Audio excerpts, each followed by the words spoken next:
Movie की शुरुआत में हमें 2045 का टाइम दिखाया जाता है, जहां इंसानों ने ग्लोबल वार्मिंग को कंट्रोल करने के लिए बड़ी बड़ी एडवांस मशीनें बनाई थी। लेकिन वेदर को कंट्रोल करते टाइम उन मशीनों में मेल फंक्शन हो गया, जिससे पूरी दुनिया में आइस एज आ गया। और इस खून जमा देने वाली सर्दी से बचने के लिए लोगों ने अंडरग्राउंड बंकरों में रहना शुरू कर दिया। हर तरफ बर्फ ही बर्फ होने की वजह से अनाज उगाना और खास करके मेडिकल की सप्लाई बहुत मुश्किल हो गई थी। और ऐसे हालात में अगर कोई इंसान बीमार पड़ जाता तो उसे कॉलोनी के रूल्स के मुताबिक 40 दिनों के लिए क्वारंटीन में रखा जाता। और अगर वो इंसान 40 दिनों बाद भी रिकवर ना होता तो उसे कॉलोनी के असूलों के मुताबिक दो ऑप्शन दिए जाते, या तो वो कॉलोनी को छोड़ दे या मरने के लिए तैयार हो जाए। और ये सब इसलिए किया जाता ताकि कॉलोनी के बाकी लोगों को उस बीमारी से सेफ रखा जा सके। लेकिन इन्हीं हालात के बीच हम कॉलोनी 7 के एक सोल्जर मेसन को देखते हैं, जो एक बीमार आदमी को चॉइस दिए बगैर ही शूट कर देता है, क्योंकि उसके हिसाब से जितने लोग कम होंगे उतना ही बाकी लोगों को राशन ज्यादा मिलेगा। लेकिन उसी कॉलोनी 7 के लीडर ब्रिग्स को इस बात की खबर मिल जाती है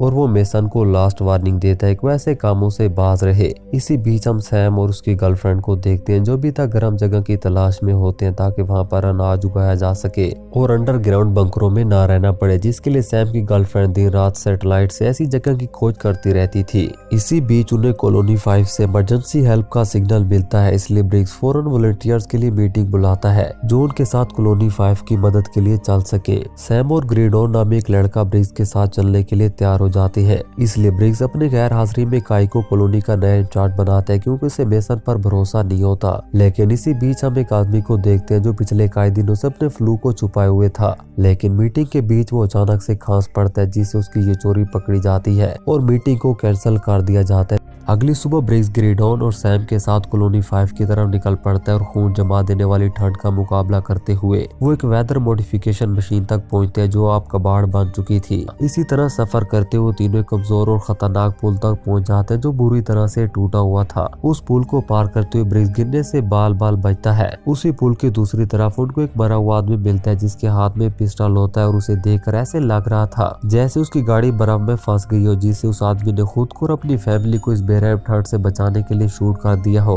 खैर कुछ दूर आगे जाने पर उन्हें क्रैश हेलीकॉप्टर मिलता है और वो तीनों रात उसी में गुजारने का फैसला करते हैं। अगली सुबह वो अपने सफर पर निकल पड़ते और कॉलोनी 5 तक पहुंच जाते हैं, जहां उन्हें मेन गेट पर ही खून दिखाई देता है, जिसे देखकर ग्रीडोन डर जाता है और वापस जाने की सलाह देते हैं। लेकिन ब्रिग्स कहते हैं कि हम इन लोगों की मदद किए बगैर वापस नहीं जा सकते। इसके बाद वो एक चिमनी के रास्ते कॉलोनी के अंदर पहुंच जाते हैं, जहाँ उन्हें हर तरफ खून ही खून दिखाई देता है और सभी चीजें बिखरी हुई थी। दीवारों पर खून के निशान होते और हर तरफ सन्नाटा ही सन्नाटा होता है। वो तीनों चुपचाप सर्वाइवर्स की तलाश करते एक दरवाजे तक पहुंचते हैं और उस दरवाजे के ऊपर पंजों के निशान होते और वो जैसे उस दरवाजे को खोलते घबराया और बूढ़ा आदमी फौरन से चिल्लाना शुरू कर देता है और उन्हें जल्दी से दरवाजा बंद करने को कहता है। वो आदमी उन्हें बताता है कि हम लोगों ने हेल्प के लिए तुम्हें सिग्नल दिया था, क्योंकि कुछ दिनों पहले हमारे लोगों को एक अनजान कॉलोनी से सिग्नल मिला था, जिसमें एक आदमी ने हमें बताया कि उन्होंने एक ऐसी जगह की खोज कर ली है जहाँ टेम्परेचर बिल्कुल नॉर्मल है और हम उस जगह पर अनाज उगाना चाहते, लेकिन हमारे पास बीज नहीं है।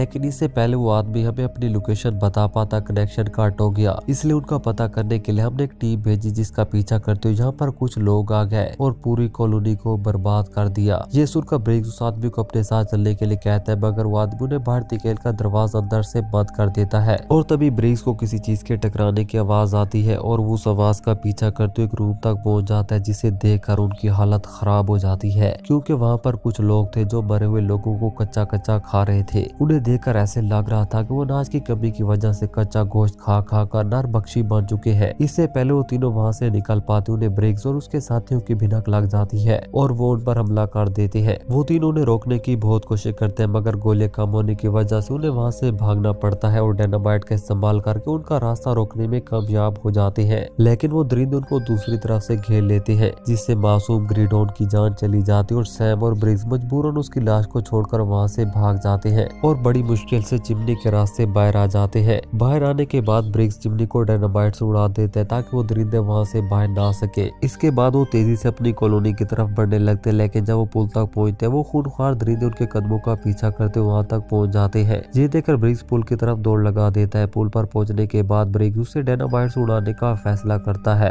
ताकि वो लोग आगे ना बढ़ सके। वो डायनामाइट लगा देते, लेकिन तेज हवा की वजह से डायनामाइट डिफ्यूज कंफ्यूज हो जाता है। ये देखकर ब्रिग्स सैम को कहता है कि अगर हम इन लोगों का यहाँ पर रास्ता ना रोक पाए तो ये हमारी कॉलोनी तक पहुंच जाएंगे और सभी मासूम लोगों को मार देंगे। और ये कहकर ब्रिग्स सैम को धकेल कर पुल के सेंटर पे पहुंच जाता है और खुद को डायनामाइट से उड़ा देता है, जिससे पुल के बीच में एक बहुत बड़ा गैप बन जाता है, जिसे देखकर उन दरिंदों के लीडर को बहुत गुस्सा आता है। वही सैम एक लंबे सफर के बाद अपनी कॉलोनी तक पहुंच जाता है और जब बेसर को पता चलता है कि ब्रिग्स मारा गया है तो उसे घर से बाहर कर बेहोश कर देता है और खुद को कॉलोनी का नया लीडर अनाउंस करता है। सैम को जब होश आता है तो वो बेसर को दरिंदों के बारे में बताने की कोशिश करता है, लेकिन वो सैम को कहता है कि ये तुम्हारे दिमाग का एक वहम है। उसके जाने के बाद सैम खुद को किसी तरह से आजाद करवा लेता है और सैटेलाइट उस जगह की तलाश करने लगता है जिसका सिग्नल कॉलोनी 5 के लोगों को मिला था, जहाँ मौसम बिल्कुल नॉर्मल था। काफी देर तलाश करने के बाद उस जगह को ढूंढ लेता है और अपनी गर्लफ्रेंड के साथ उस जगह की तरफ निकल जाता है ताकि वो दरिंदों से बच जाए, लेकिन तब तक बहुत देर हो चुकी थी। वो दरिंदे वहाँ पर पहुंच जाते हैं। ये देखकर बेसर कॉलोनी के सभी लोगों को जमा करता है ताकि उनका मुकाबला कर सके, लेकिन तब तक वो दरिंदे कॉलोनी के अंदर घुस आते हैं और एक एक करके सभी लोगों को बेदर्दी से मारने लगते हैं और सभी को चारों तरफ से घेर लेते हैं। एक दरिंदा बेसर को मारने वाला होता है, लेकिन एट टाइम पर सैम उसकी जान बचा लेता है और इसके बाद सैम उन्हें वेंटिलेशन से भागने की सलाह देता है। बचे हुए लोग वेंटिलेशन से भागने लगते हैं, लेकिन एक आदमी दरिंदों को रोकने का फैसला करता है और जैसे वो दरिंदे वहां पर आते वो आदमी खुद को धमाके से उड़ा देते हैं, लेकिन वो दरिंदों का लीडर किसी तरह से बच जाता है और वो सैम का पीछा करने लगता है और मौका मिलते उस पर हमला कर देता है, लेकिन सैम हिम्मत करके एक लोहे के रॉड से उसका खात्मा कर देता है और आग की लपेट में आने से पहले किसी तरह बाहर आ जाता है। और इसके बाद वो बाकी बचे सर्वाइवर्स को लेकर उस गर्म जगह की तलाश में निकल जाता है और यहीं पर हमारी इस मूवी का भी एंड हो जाता है। तो दोस्तों अगर आपको हमारी वीडियो पसंद है तो प्लीज हमारे चैनल को सब्सक्राइब और वीडियो को लाइक शेयर करना मत भूलिए।